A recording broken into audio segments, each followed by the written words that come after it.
Grab a cocktail with us and welcome to the hot mess that is my life as a single makeup artist living in a college town in Florida. This is Kara's Lipstick Diary. All right, you guys, we are back for the second half of the episode with Cam. You know we are spilling all the tea in this episode, so make sure you hit that subscribe button because you don't want to miss when any of the episodes are coming out. So sit back with your cocktail and let's hear what we have to say. So, anywho. Sounds like you were both each other's cleaning ladies. I'm looking at a butt plug right in front of me, so there could be a plethora of things that happened. Most of the time when I've seen been involved with a butt plug, it's been already where I was headed or where I was going and where I was at, and then it was used there. But traveling with your own is a whole new thing. Traveling with your own in your ass while you're driving. Like, I just am like picturing this and being like, wow, can you imagine if he had been in a car accident and like ended up in the hospital and they were like, what's going on here? Like, that really like is disturbing, but highly entertaining also in my head. Sounds like you need to do a show with like an ER nurse or something like that. Oh my God. Like, what are the weirdest things you found inside of people? I've dated a few, and I can tell you that I've heard some stories that would absolutely blow your mind about what they find in people, where they find it, how it got there. Even the stories get crazier. Oh, this would really, really entertain me, I think. But yeah, I just pictured like if something happened and like he had his butt plug in his ass while he was driving to my house. I just think of like Deadpool, the movie where they slow everything down. You see him flying through the air as a car crashes, and then you see the butt plug flying next to him. And it's like, you just have no idea why it's in this scene. Why is there a butt plug? Where did that come from? What the fuck? Well, I mean, I do now have a butt plug and 2 cock rings to my name because I really don't think he wants me showing up at his door and giving it to his girlfriend. I mean, they're for your use now. Yeah. Fantastic. But they might have their own bad memories. Yeah, or they great, might. Or you said good memories. I mean, it was great sex. It was really great sex. And I think that that's why I like just overlooked the like red flags.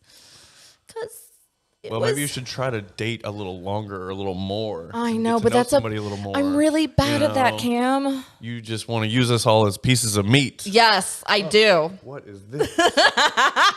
Well, that's why, when you came on for the fuckboy rebuttal, I was like, I think I'm a fuck girl. Like, I think there's a problem. Because I wish anyone luck trying to get too close to me. Because I mean, the twice a month was very convenient. I mean, yeah, it sounds very convenient. It was very convenient. It was handy. I knew that it was going to be around twice a month. I didn't have to put up with it all the time. He also knew his girlfriend wasn't going to be around twice a month. Right, apparently. That's exactly what was going on. I was totally unaware and oblivious. It seemed like the perfect thing. Fuck. As I told you, you were the side chick. Yeah, I know. And the other night, she did try to disagree with me for like a half an hour. She's like, I was not. I told him specifically right up front. And I was like, everything she kept telling me about what she was saying to him, like, okay. You're just adding to the list of why you should be a side chick. The list goes on and on. But oh God. Well, I think that's the problem. I don't want to be a side chick, but I don't know if I'm really cut out for.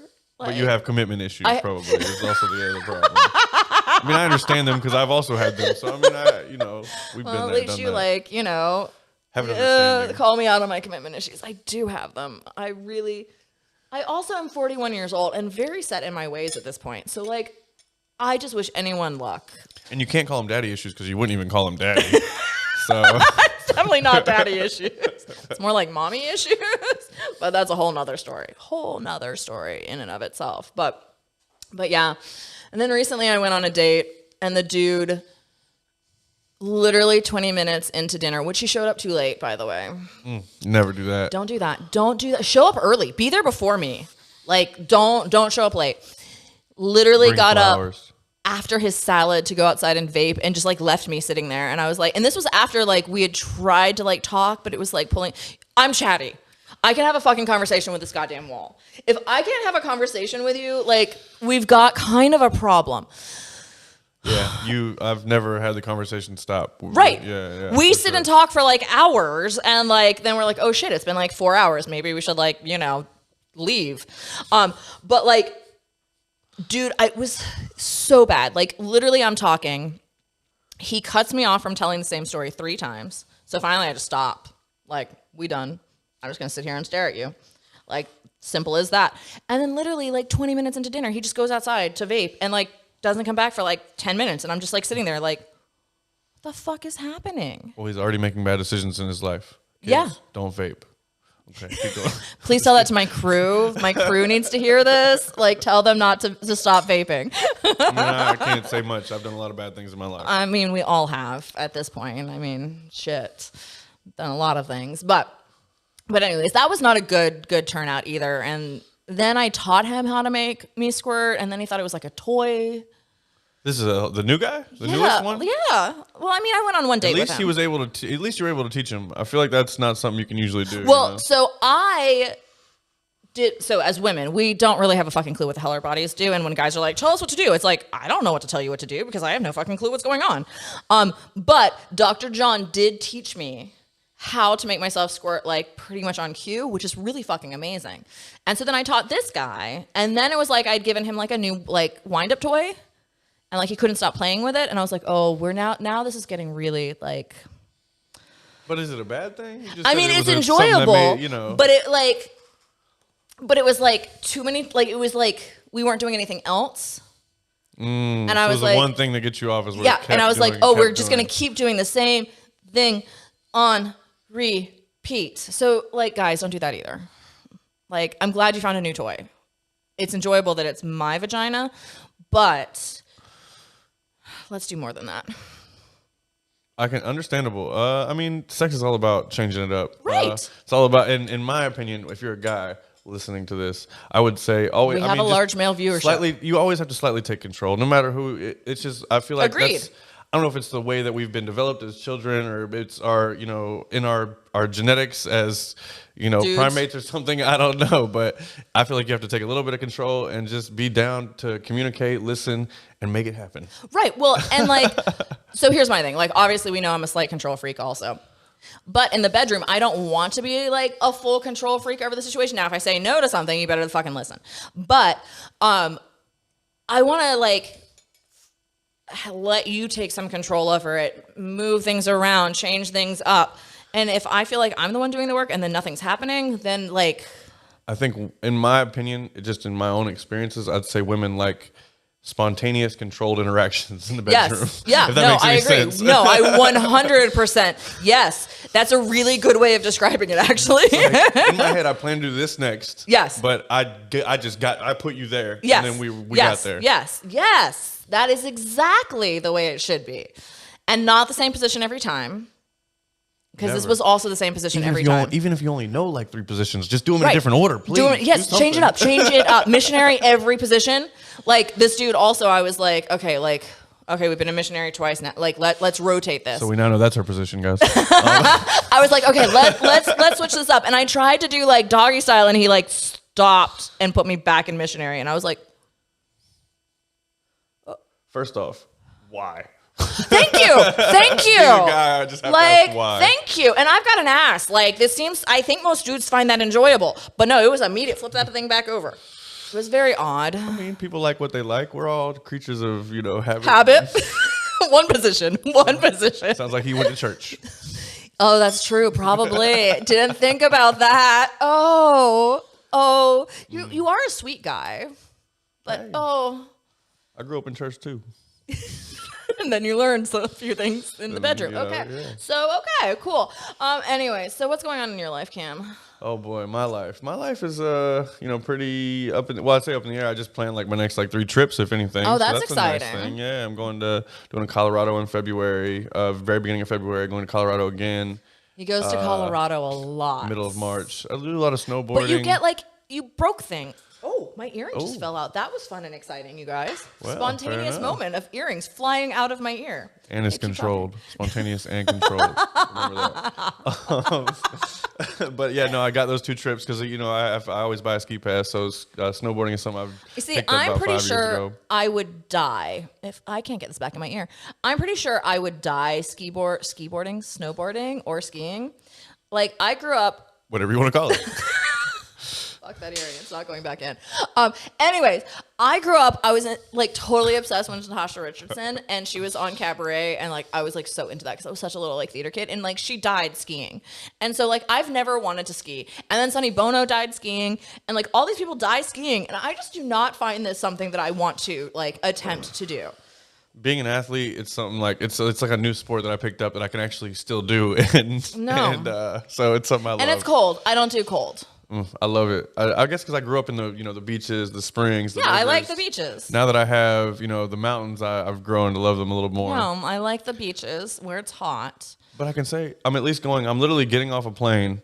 I'm going to Colorado for a week, and then I'm getting off a plane and going straight to the Caribbean. So you're getting a nice mix of the two. Yeah, that's a good blend. Caribbean is much more my speed. This is not the fruity exciting. Drinks. Like we're talking about traveling. This is not. I mean, we've talked about sex, traveling, and then she's taking her earrings off. Yeah, she's ready for business. One fell out, and I was like, now I'm going to sit here with one fucking earring in because I can't figure out how to put the other one in without a mirror. Which you would think I would know how to put my earrings in, but apparently not. Well, we filmed 5. This is the 5th episode we filmed today.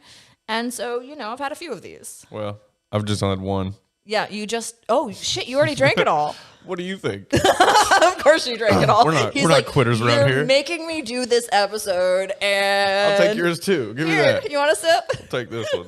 That one's watered down. It's got lipstick on it.